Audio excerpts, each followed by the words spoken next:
Assalamualaikum, selamat datang ke channel YouTube saya. Hari ini saya akan bawa anda ride ke Sungkai, Perak.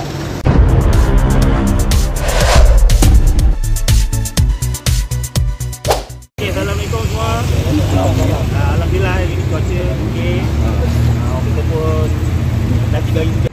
Alright gang, ride kali ini disertai oleh 19 buah biji motosikal.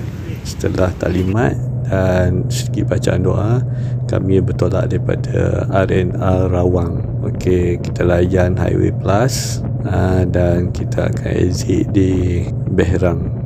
Ride Kapcai kali ini grup campur-campur, iaitu OHBC, Lembaga dan GWA.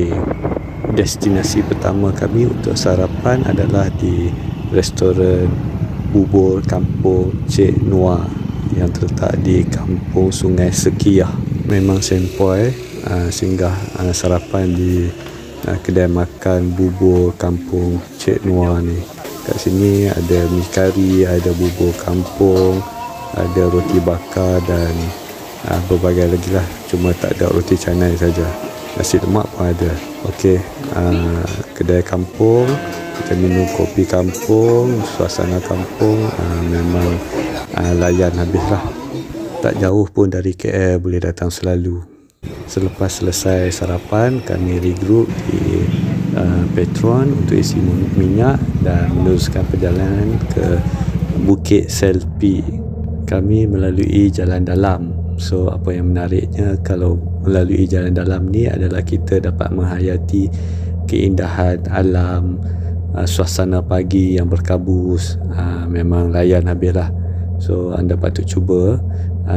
Kereta pun tak banyak, jadi memang seronok lah ride dekat laluan ni. Okey, seterusnya kami sampai ke lokasi yang dituju, iaitu Bukit Selpi. Bukit ni kecil je, tempat orang stop bergambar. So dia kena naik sikit lah. Kalau motor skuter ni memang boleh naik lah. Bukit dia tak tinggi sangat pun. Semua jentera dapat naik ke atas Bukit Selpi ni, tiada masalah. Sampai saja di atas Bukit Selpi ni, kami susun motor cantik-cantik untuk sesi bergambar dan video lah. Kat sini kita relax sekejap, lepak-lepak, bergambar. Okay. Alright, kita berada di Bukit Selpi. Pemandangan di sini memang menarik. Tambah-tambah lagi jika anda datang sini awal pagi lah. Suasana berkabus, nampak awan-awan sikit, awan kapet. Jadi memang sempoi lah tempat ni. Anda patut cuba.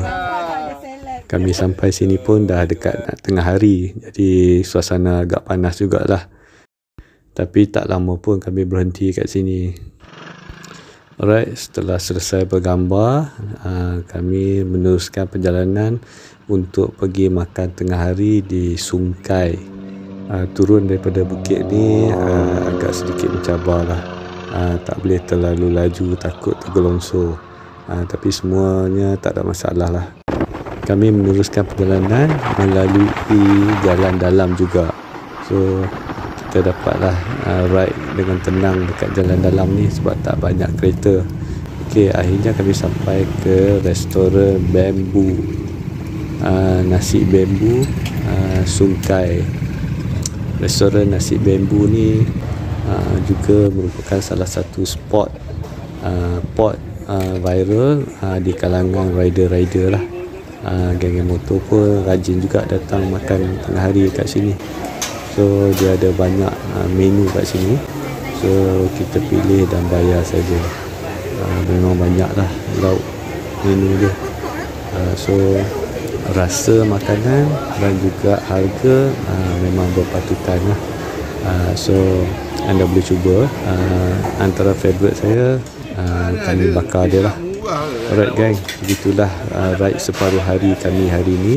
Jika anda suka video saya, jangan lupa subscribe, like, komen dan share. Bye.